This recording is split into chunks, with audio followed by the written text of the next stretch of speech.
All right, good morning, everybody. It's the top of the hour, and happy June 18th to y'all. We've got a fun setup going for everybody, a great agenda going today, and we're going to get into some pretty nerdy Excel stuff. So I'm super excited to show that off to everyone.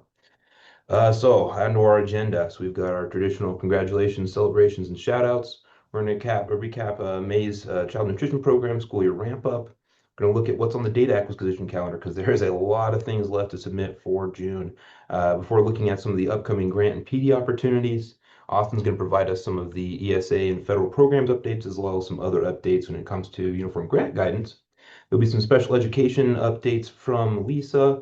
We'll look at some hot topics when it comes to, in this case, budget for both the federal and the state side before diving into my personal favorite part of Excel, which is Power Query. It's a very powerful tool. I'm really excited to just give you a very small intro to what we can do with that program and why it's so neat. So, first, some celebrations. So, we're very excited to welcome Andrew Konopacki to the special education team here at the department. That may be familiar to some of you all as he was working with our public school finance folks, but has now transitioned to a promotion over to be working with Lisa on the special education team. So they're very busy chomping through a whole lot of applications that they got to get done by the end of the month. We're also very excited to give a shout out to the national EMT champions, Isaac Gishbrett and Gage Staples, who won the Skills USA National Championship in Atlanta. So very excited for those young folks. Next, we're going to do a quick recap. Generally, again, if you want from the source, we've got the video posted up on our website, so please take a look at that if you want to get a little bit more in depth than what I'm going to go over. I'm going to do a pretty high level overview on this point.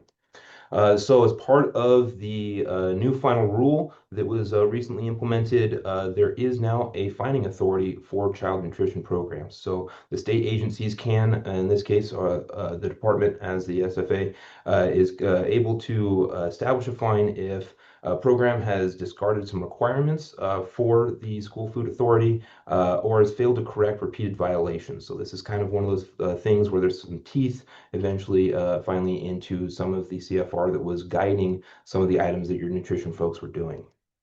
Now, fine authority has to be paid from those non-federal sources, right? And so those can be based on the program's reimbursement earned by either the school or the entire district within a fiscal year.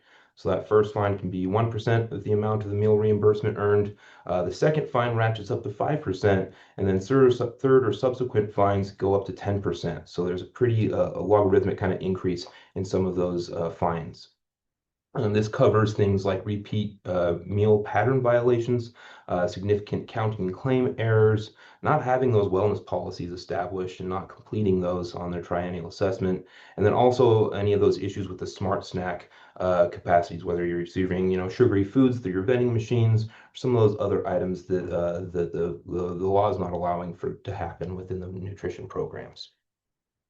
Now, the calculation of these fines is based on the program, whether it's a national school lunch program or one of the other ones. But if there are multiple programs that are having that violation, it does also ratchet up and that there could be multiple fines.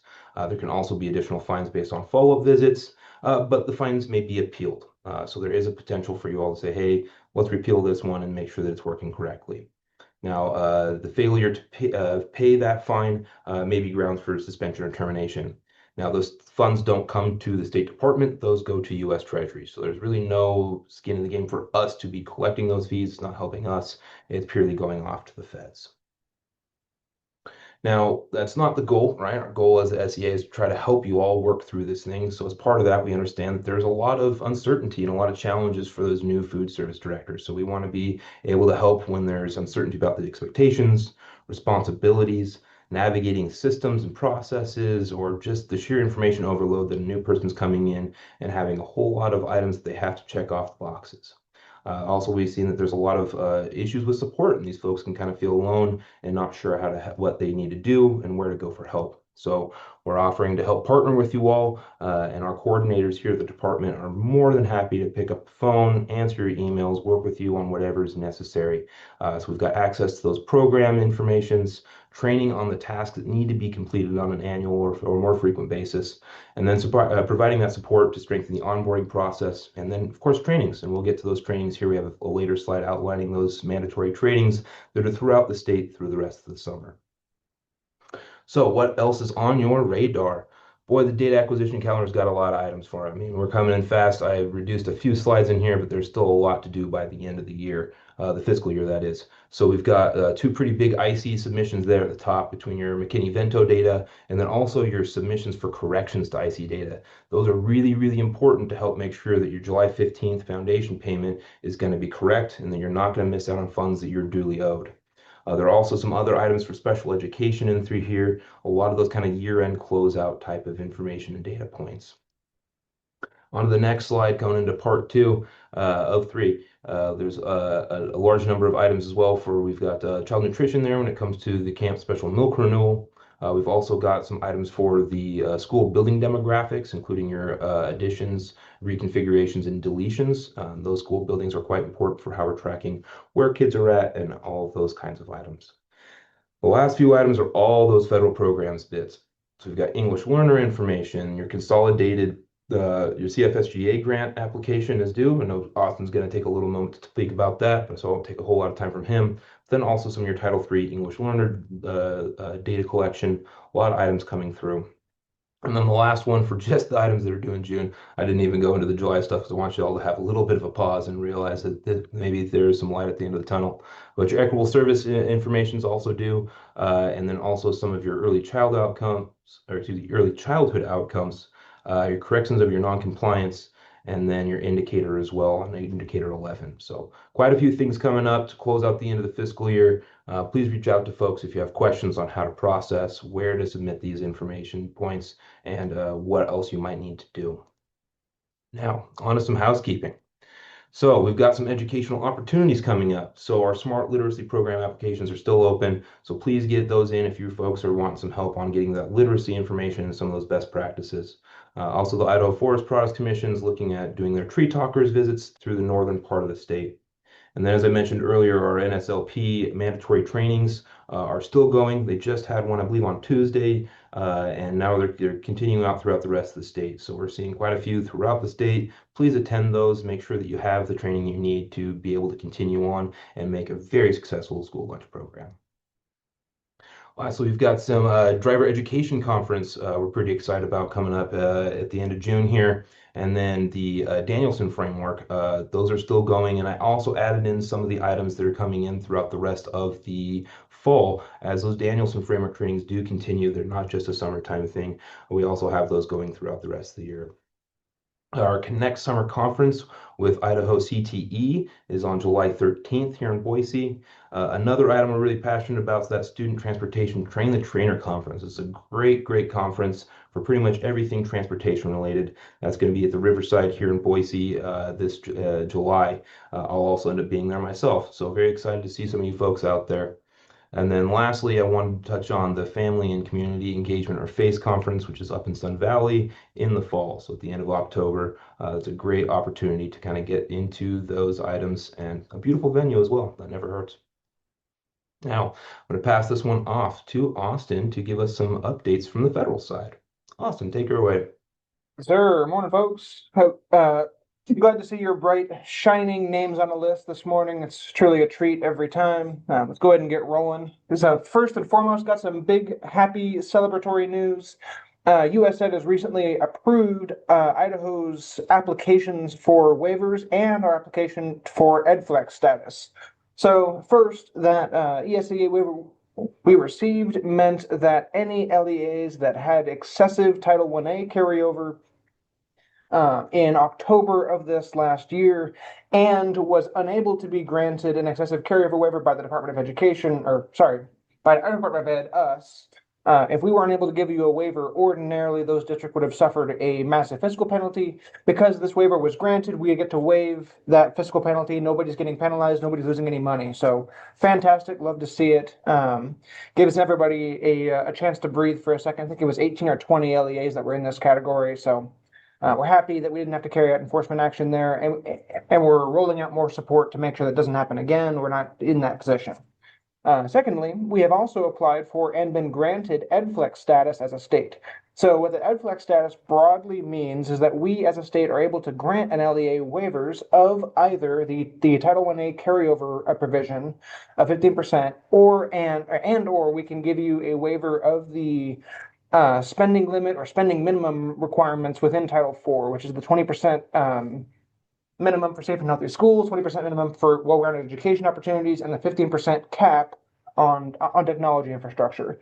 EdFlex is a little different than a regular ESSA waiver, where you must apply for this flexibility, and then annually you get to be monitored and demonstrate that this is having academic a a positive academic impact in your building. So we're putting together some more information on that. We will follow up with what that application process is going to look like and how we apply and what monitoring is going to look like. So we're on our end, we're spinning things up to get that supported. So go ahead and move to the next slide, please. CFSGAs are still due on July 1st. There are 80 LEAs as of today, or at least as of an hour ago when I looked, that have already submitted for the year, meaning there's only 115 left that need to submit before July 1st. So, quick review why that's important.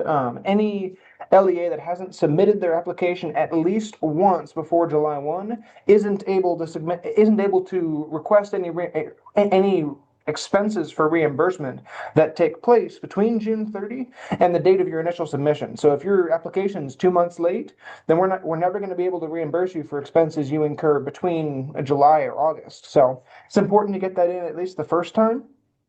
Even if that means just dodging through the maze of all the validation errors that are in your application to get it through once and then request to unsubmit it to get it finished and get it revised.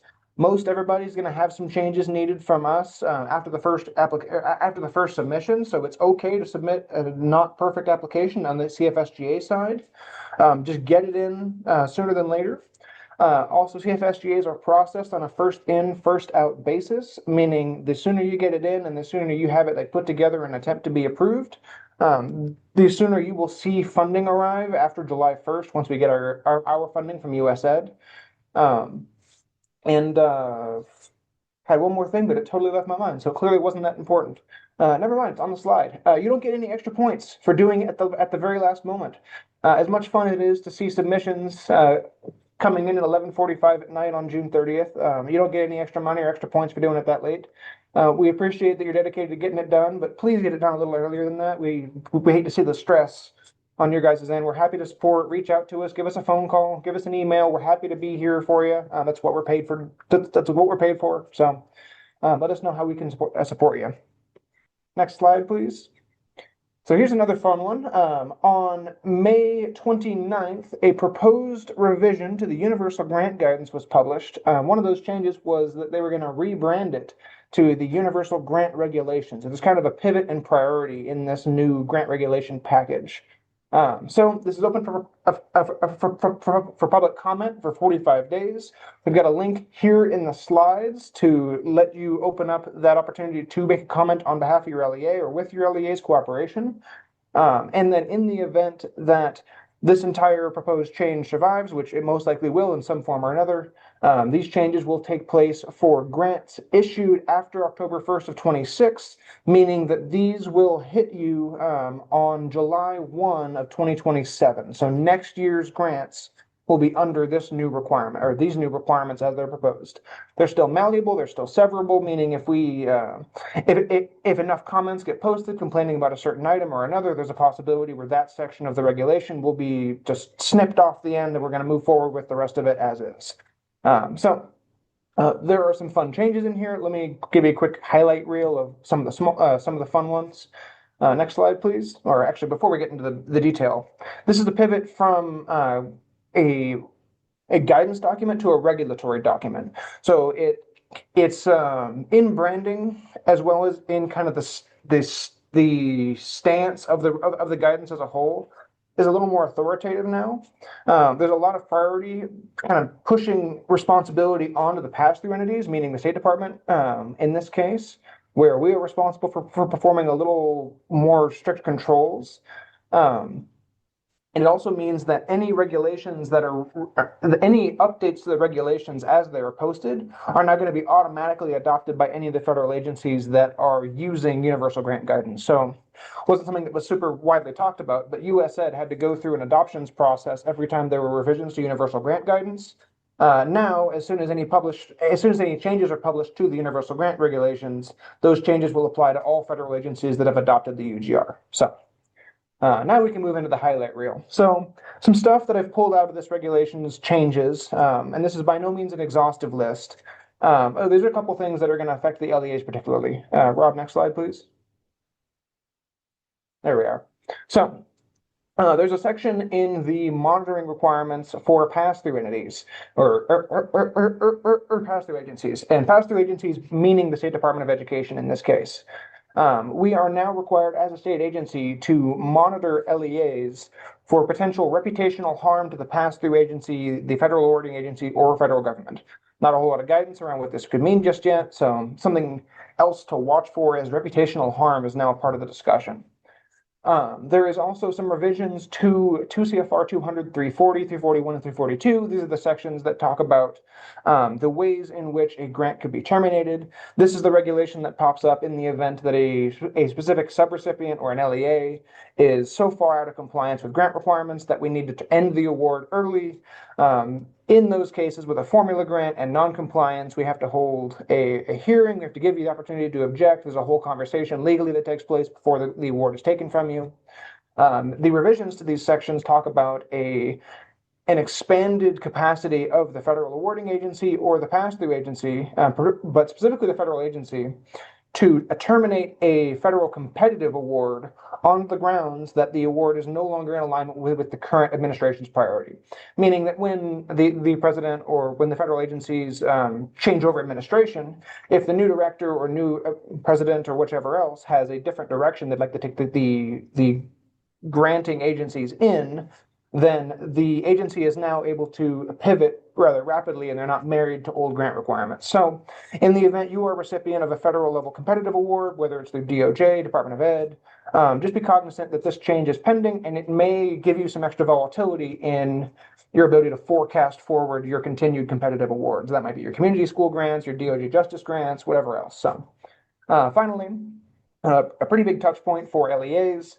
There is a proposed change that will require federal pre-approval for any conference costs, membership costs, and publication or printing costs. Meaning, if you want to travel to a conference or if you would like to join an organization that provides training on grant requirements or provides training on educational best practices, that membership must be explicitly identified in your application. And when you submit it to us, there's a possibility that we would need to go to US Ed directly, or Department of Labor in this case, and request explicit pre-approval for each of those expenses. So this may have some consequences in the timelines for application approval.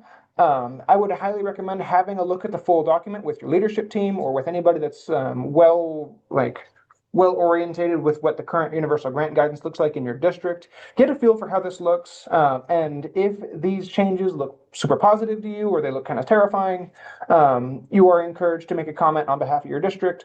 It looks from about an hour ago, it looks like there's already about 31 or 30,000 comments on this regulation. So folks are having some thoughts about this regulation already. I've heard rumors that the state of Idaho as a whole is going to put something forward. So highly recommend looking into this and seeing how your district feels about this.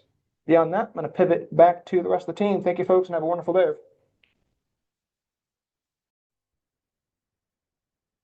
Right, this is Lisa. I'm trying to get my video to turn on. Here we go. Good morning, everybody. Next slide, please. I'm going to just give a couple updates. We've probably also seen some more news coming about how the Office of Special Education and Rehabilitation Services administration's moving to HHS. So this is happening through several different interagency agreements where Health and Human Services will absorb these offices. More communications will come out from that. From a district's perspective or a charter's perspective, the funding will still come through us at the state here. And so some of the other oversights and directives and directions for states will be shifting a little, but we'll give you more information as that comes out. The other part was the Justice Department will be responsible for the civil rights oversight, and so that's another interagency agreement where it's a a partnership, if you will. You'll hear it named a lot of different ways, but basically, we will let you know as more information comes out about how the implementation of that goes.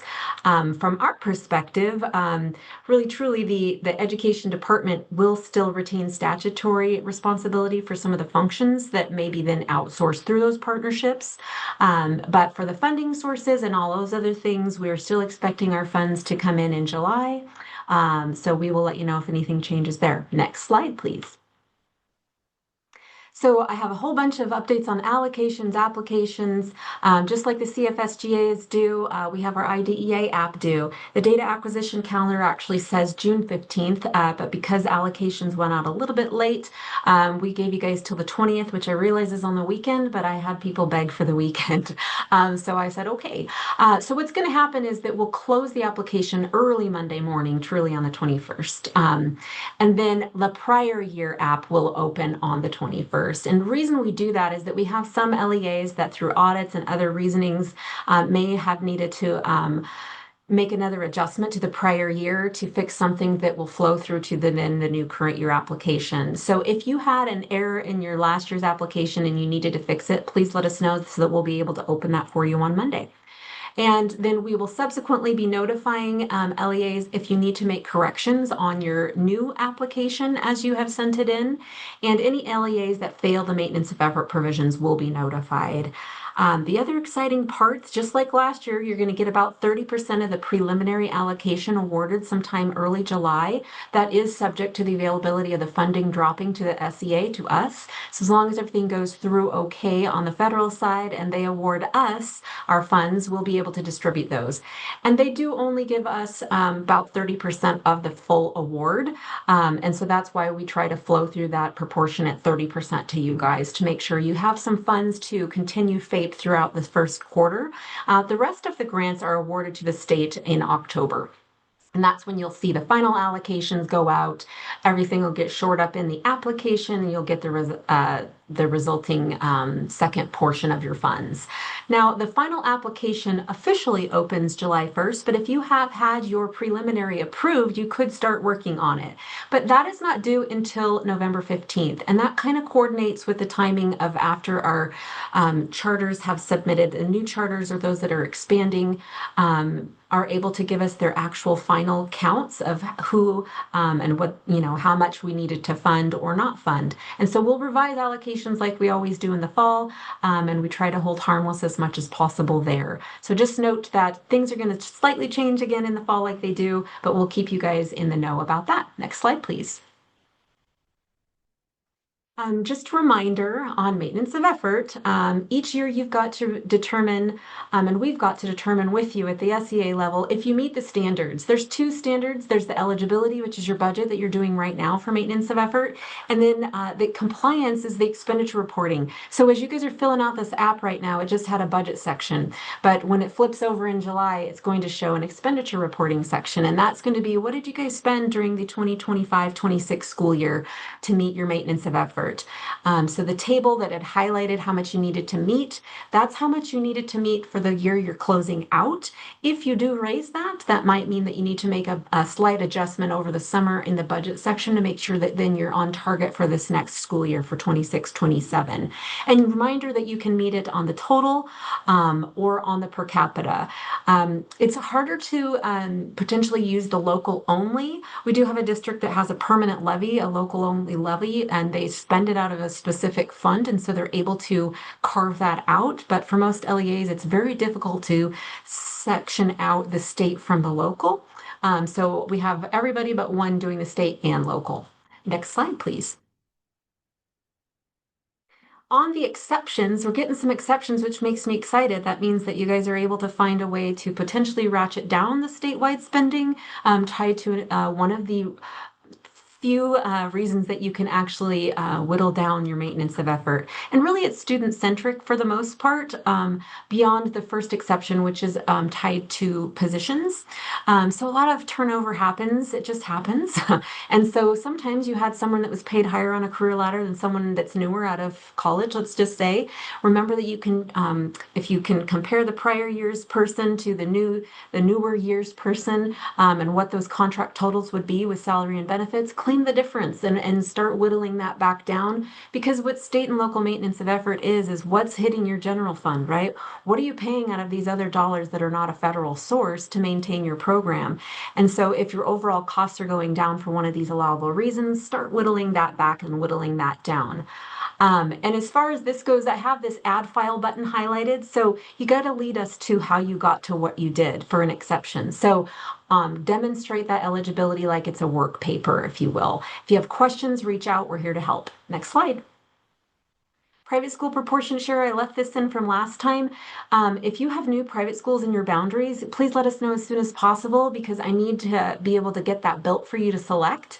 And then meaningful consultation, many of you guys do that over the summer, so you'll be updating that and the dates in the application, but please do it before the final app is due because what you've put in there for the enrollment in the private schools will feed next year's allocation, but it's also helpful to us and to you because it's going to help determine your proportionate share. So if you do have private schools, once you put in your counts, then we will have to do some triggering mechanisms over here on our side to then build up that budget section by object code that will open up for you.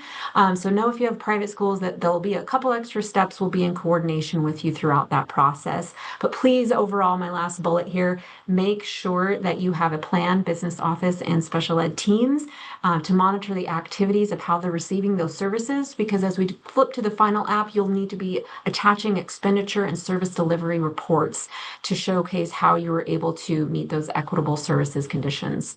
All right, next slide. Last for me, again, a repeat from last year, but if you're interested in joining our design testing group, please follow that link and fill that out with more to come in July on how we will be happy to share that process with you and learn from you guys what makes sense or is too arduous so that we can make sure that you will get access to those funds. As a reminder, it's for costs after the first 30,000 and after you've absorbed Medicaid reimbursement pieces. So lots more to come on that, but you're basically going to be cost accounting students. Have that in the back of your mind as you start those conversations, business office and special ed directors. Again, what are the students? Who are the students? What are the services? A lot of the ones that are instructional and not Medicaid eligible that are higher cost are the ones that people are kind of talking about. That's the buzz right now, is that those would be a lot easier to fill out this application for to target. And that's it for me. Thanks, guys. Thank you so much, Lisa. Appreciate your work on that. Yeah. So I've got some hot topics for y'all. So we're going to dive in a little bit at the state budget. So we've been really watching our tax collections. April and May are some of the largest tax collection days for the state, or excuse me, months for the state of Idaho. And so in May, collections were 21.1 million less than expected. The good news is, however, because of some other collections we've had throughout the year, we're still projecting to end the year with a $72.4 million balance. So that is helpful because it means that there aren't any expected cuts at this time. We are still in a balanced budget. We are structurally sound in this case for this fiscal year. So we're not expecting any late time summer trying to scramble to figure out how you're going to be able to cut any budgets. One thing that was interesting to note that I found out of this was that the corporate and the individual income tax came in lower than expected, but we're still seeing those sales taxes increase quite a bit. So there's still quite a bit of movement in terms of the internal economy of the state. There's a lot of people still buying things, and I think that's just due to growth. I can kind of postulate, I guess, a little bit on some of those items and why they're growing, but I do think it's neat to see that we're still seeing those sales going and those collections coming in because people are still buying things. So still at least some benefit there that people are still thinking, hey, the economy's going good enough, I can keep buying.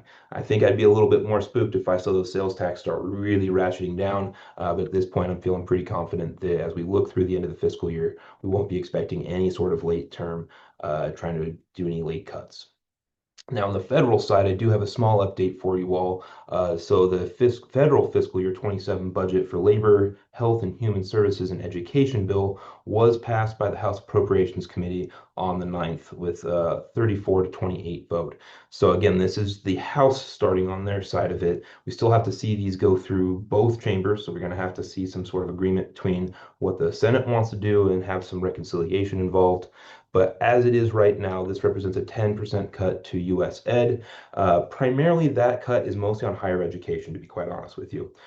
So of the 10% cut, which was, I believe, about $40 billion, 4.6 of that was going to K-12. Primarily, that's a $2 billion decrease in Title I funds, which would be a pretty substantial hit across the country. But there are also some other balancing items. So there was a $46 million increase in IDEA funds, which across the country ends up being fairly small if we balance that out. There's also a provision to eliminate funding for the Office of English Language Acquisition.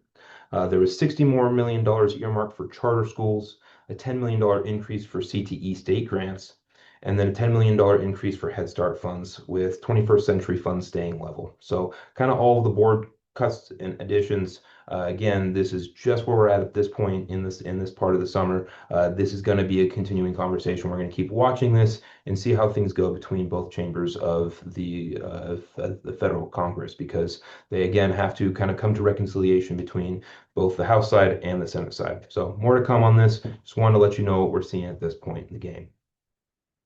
Also, I wanted to highlight our final listening session is going to be virtual. So that'll be coming up on the 25th from 6 to 8 p.m. I'm very excited we're posting a virtual one, so that way folks from all over the place can kind of join in. You don't necessarily have to show up in person. So excited to hear what you all think, where are the items you all believe that we should be adjusting when it comes to changing our state funding formula, and what kind of items are going to be helpful for you all to give you, some consistency, some ability to forecast, and what are the items you're really seeing that are burning needs for you in your schools. Now, next, we're going to be doing Power Queries. So our professional development for the next about 28 minutes here is going to be one of my favorite parts of Excel. And this one's kind of a sneaky one because it's been in here for a while, but I find it to be so, so useful for consuming, especially reports that have bad formatting. I see this fairly frequently. I was helping our friends over in the child nutrition program, especially when you kind of convert from an Adobe file into Excel. You end up with all these weird headers, strange columns, strange rows that are just kind of difficult to work through. So that's why I really like Power Query. One of the best things about Power Query is if you have Excel to include it. So free 50 is a very, very good price. And I love being able to show you all some tools that you may already have in your toolbox and just not know how that it's there. The other great thing about Power Query is it's very repeatable. So if you have those consistent reports that you're pulling out of maybe your EIS system or your special ed system, you've got all this ability to take those reports that are going to come out the same way, repeat those actions, and do an edit, transfer, and load or an ETL for those data sets. So when you're looking at those data sets as they're being sent out, you can make those same adjustments to clean up that data every single time, and it can do it automatically for you. So it makes these messy reports that come through way more consumable, and you can do a lot of analysis with that to support your daily needs. And again, it's included in Excel, so it's very, very helpful there. So I'm going to do kind of a two-part thing. I'm going to give you a bit of a view of it in PowerPoint, just so you have these on the slides. You can reference them later. But it's hiding in that little data tab. It's pretty innocuous, but it's been up there for, I think, about 5 or 6 years now. So in order to get to there, in order to look at how we're using Power Query, we got to first start with the data set. So first, you'd go to that data tab up there at the top. The second item would be clicking the Get Data. And so I want to kind of show you all for a moment here while it's paused on the screen. You've got the ability to get data from a file, from a database, from JSON, from a PDF file, from a picture, from a folder, from a SharePoint folder. You've got a huge number of options that you can pull data from. And actually that pulling from a picture is really quite slick. It does a pretty good job of looking and using AI to analyze a picture and figure out what exactly that's coming in from. So there are some pretty neat stuff. In order to find the picture, that would be in the find from other sources, which is kind of towards the bottom there, about 2/3 down. And that one can be pretty slick when you just got a scanned PDF or a scanned table. You can throw it in there and it does a pretty dang good job of figuring out what's in your data set. Another item is that if you end up forgetting where you're at because Power Query kind of opens up its own window in Excel and it can make it difficult to use any other part of Excel. So once you have that Power Query open, the rest of your Excel is kind of on lockdown. It doesn't work anymore until you get through the Power Query Explorer, the navigators that they call it. And sometimes you lose it. So it can be helpful to launch that Power Query editor down here towards the bottom. It's the third one up from the bottom. Once you open up your data set, it's going to say, hey, what do you want to do with this? So this navigator pot opens and you're able to look at it and say, okay, which file are you looking at? And then once you get a file, you can also choose which of the tabs or which of the parts of the workbook you want to look at. So in this case, I've got this enrollment messy data. It's really got a lot of gobbledygook. It's got nulls and a bunch of columns. So if the files are good shape though, you can just load them up and you can combine them with other files and do some edit and transfer and load to combine different data sets together. But most of the time, let's be honest, most of the files we're getting are not always the best in terms of data. So what will happen is you pull in that data and you can edit it. So I wanted to highlight a couple really helpful items in here. And again, we are going to jump into Excel, get out of the PowerPoint, and I'll do a live demo for you all. The first thing on the far right is the name. So I always recommend it comes in defaults to whatever the name of the file is. I recommend you change it to something so you know how to track it and you know what you're working with. Then number two, we're looking down here at the applied steps. So the beautiful thing about this is if you put in something and it totally blows up your data set, you can just hit that little X right there on the left and it will delete that step and bring you back where you were before. I also highly recommend, and you can change the names of all of these things. So you can say, this is a step where I remove blank columns. You can do that to give yourself clues for what's going on and help other folks.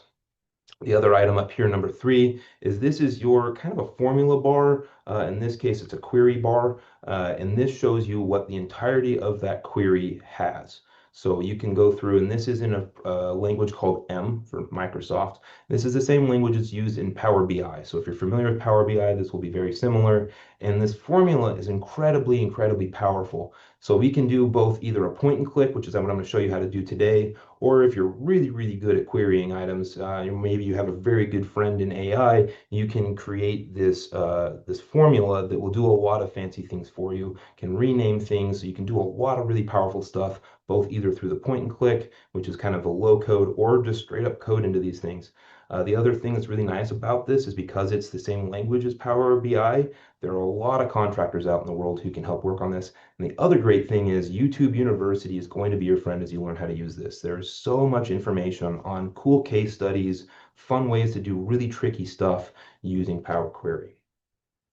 Now, the next thing you can do in number four is look at the columns, right? So you can see in this case, number four, I've got my student name. It's in an ABC, which tells me that's a list of text. Those are word text. You also see there's column two that's got really nothing in it. It doesn't know what to do with that one. And that's why it's got a gray bar underneath it. Now, the other one next to it's a student ID, and it correctly recognized this is numbers. These are all numbers.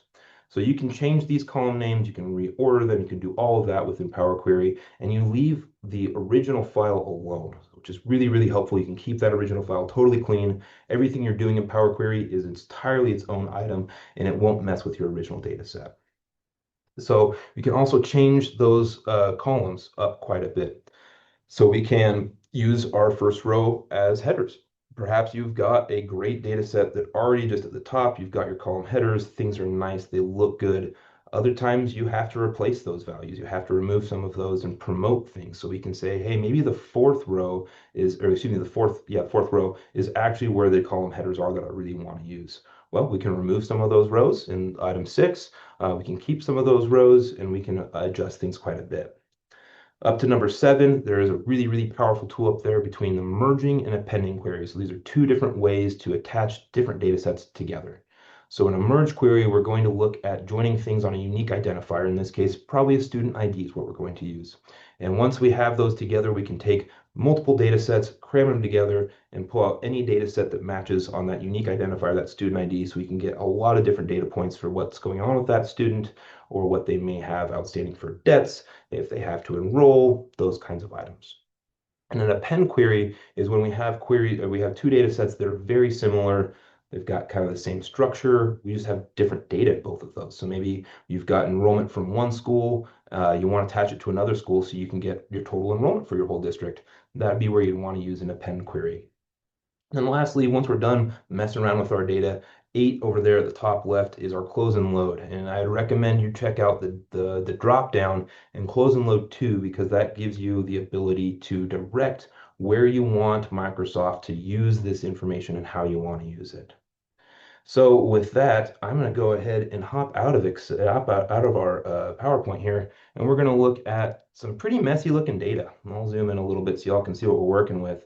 So in this case, we've got some data. We have student names, we've got IDs, the amount, and their addresses. But we've got all these funky random rows. It's not every row that's got every other row. Yeah, you could go and you could filter out the blank items, but we want to do something systemic, so we want to fix this. So we want to see, all right, which kids do we have enrolled in which schools that owe money on something? Now, if we look at the enrollment, boy, this is messy too. We've got blank columns in B. We've got a lot of different student names. These are all over the place. We've got some where it's last comma first, some where there's no capitalization at all. It's just a lot of messy data. We've got some notes in here that maybe aren't at all useful. We don't really care about transportation maybe in this particular instance, but let's look at making this data better. So the first thing we're going to do again is go up to that data tab, and then we're going to get data. So in this case, we're going to get data from our file, and we can check the Excel workbook, or we can do from folder. In this case, I'm going to go ahead and just do the folder because I like being able to make something that'll work for me in the future. So if I drop another file into the folder, it'll automatically consume that, run that same ETL, and spit us out some information. So we're going to go to the folder. So in here, I've got my demo information. So, oh, looks like my information left on me. That's always fun. Huh, wonder where that went. All right, we'll go back to the downloads. As is usual, nothing really ever seems to work quite right. So we'll do it the old-fashioned way. We'll just do, oh, excuse me, I know what happened. We just need to open that from the folder. That's what the problem was. So we can view the demo and we'll use our Star Wars data. There we go. I was for some reason looking for an Excel file. So this one spits out and it's pretty small, so apologies on that. But it says you've got some data in here. Which one do you want to use? So we'll click on this messy data here and we'll transform that data. So now we're entering into the Power Query Navigator. You'll notice that if I tried to use anything, try to adjust, I can't even click into the other Excel sheet. That is totally normal. That's what's expected. So we actually expect that to happen. See if I can zoom in a lot. All right, so it tells us we have some content in here. So let's go ahead and jump into this first one. We're gonna open it up. Come on, computer. Why is that not pulling in? All right, well, let's just go ahead and close this one out. For some reason, my computer is making a lot of very loud noises. It does not appear to like that. I have noticed that sometimes if you have a lot of things open like I do currently, it doesn't always work the best. So we'll go ahead and just do it from the file here. We'll go back into my demo information. All right, this is how you pull it if you're just looking at a file. So we'll import that one here, and it's going to open up that navigator again for us. It's going to look fairly similar. And in this case, it's saying, hey, you're looking at this Power Query demo in the back. We've got some really messy enrollment. So we'll start with that. Again, we're going to transform the data, and we're going to see what items are going to come up for us. So it's going to take a while. It's going to do some magic in background of Excel, and it's going to open up our navigator. So we again have some of that same information. So we've got our student names, we've got some columns, and we want to see what can we do with this. So first thing I'm going to do is I'm going to rename this to be cleaned up enrollment information. All right, it's going to point to a source. One of the things that you'll have to watch out for Power Query is you want to keep the files saved wherever you're consuming that data from. If you do not, if you move this wonderful thing that we're about to create to a different folder, it'll break that connection to where everything lives and it'll get rather confused. So you won't be able to have that data. So you want to be careful where you save things. We can talk about that one a little later. So the first thing I know is like, all right, we've got some columns in here that are totally not useful. If I look, there's literally no information in this. There's no ones, there's no zeros, just blanks, absolute null values. We also have a couple other ones. Let's see, it looks like column 8 over here also has no information in it. So simply, we can just click on those two, control click for both of them, right click and remove those columns. Now it created a little step over here for me. It says remove columns. I'm going to go ahead and rename that. So removed Let's do blank columns. Just that way I have a clue to myself. What did I do in that step? And does it matter? Do I need to watch out for it? Am I accidentally excluding data I might need? These are all things you may have to consider. So in this case, we've got rid of the blank ones, so that's better. It's looking a lot nicer. But I really want these names of all these students to be kind of similar. I'm a little annoyed about how it's formatted. And I'm going to do this kind of a clunky way. I'm sure there's a nicer way to do it using this M language up here. That's a little bit more into the weeds than I think I want to get at this point. But for now, we're going to go ahead and just work on getting our student names fixed up. So the first thing I'm going to do is I'm going to split this column out. So I'm going to go right click, and then I'm going to go to my column here. And we're going to just duplicate this column. I want to create one, so that way if I mess something up, I can at least see what the original looked like, and I'm not too worried about how that looks. So then we're going to go back here, and then we're going to transform. And I would actually like to put all of these into, let's just capitalize each word, because we know that if we're going to have a space between these, it's probably their first name and then their surname. So we're just going to capitalize each word, and already we're looking a lot better. Now, it didn't work so good for C3PO. We'll not worry about that one right now, because again, that's getting a little too in the weeds. But at least now we have some structure that's similar. We got rid of the all caps that was happening for Darth Vader and Anakin Skywalker. So that's really helpful. The next thing I'm going to do is I'm going to go ahead and transform this data based off of, let's see, well, maybe actually let's add a column from example. I find this one to be really helpful. This is kind of where we're starting to use some AI into Microsoft, and I find it really, really, really helpful. So the first thing we want to do is we want to say, hey, we're trying to create an example for this column. Which one should we be looking at for our example? In this case, we want to say, let's use this copy of the student data that we had. And here, I just actually want to pull out the first name of the student. Let's just pull that out. So we're going to go Luke in this case. And then we're going to have this be just Leia. And then we've got Han, Chewbacca. In this case, it makes Chew, which maybe is a little bit off. So I actually don't want that. Let's just go Chewbacca. And then it's starting to understand my pattern, right? It gets, hey, this is kind of where you're going with this. You want that first word for you, and that's all that we're needing. So then I'd say, okay, make me that column. And then it pops out everyone's first name, just super, super handy. Then I realize, well, hold on a second. I've got these ones where we've got Luke, Kylo Skywalker, but then I've also got Cassian, Andor, and I've also got some other things where they're a little bit different. Well, we can also go through and create another example column off of that and pull in just their last name. So we're going to go in and we're going to add column from example. From the example here, I'm going to take in Skywalker. All right. And then Organa. Perfect. It looks like it's already picking up when I'm laying down, so I don't have to adjust a whole lot more. So now we have created another column, and it's going to think on that and pull us out some items. Again, because in these two instances for Han and Chewbacca, we don't have a last name, we just have the first name. But the other thing I messed up is, boy, I forgot to rename these columns. So let's fix that real quick. We can just double click in here. We can rename this first name.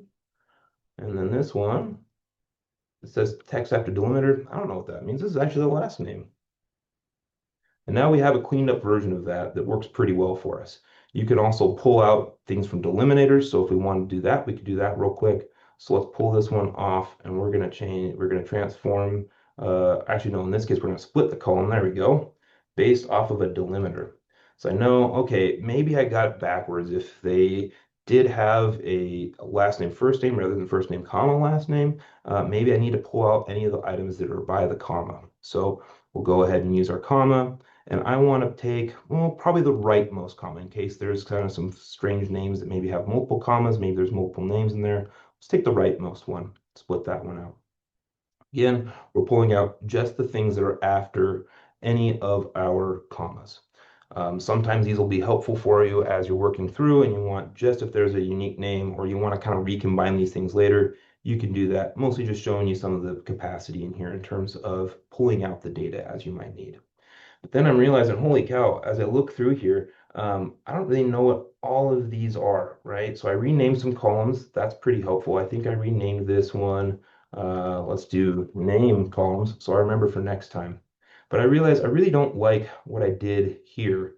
So if you notice, if I click on each of these, it goes backwards in time. This is pretty nice because if you do something and it creates errors, or you're just really not liking the flow of how you set it up, you can go back in time and we can even go back before we removed all of those blank columns and you can see what the data looks like.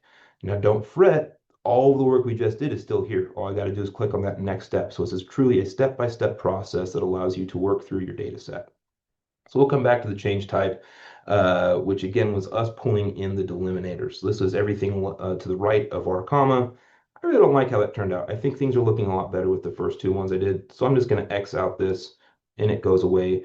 It's going to remove that second one and we're going to be back where we want to be with splitting out things based off the column. I also don't like that one. We're just going to go back to having our first last name here. So that's really nice. I like that we have our cleanup first last. The formatting looks a lot better. My neuroses are far happier with this.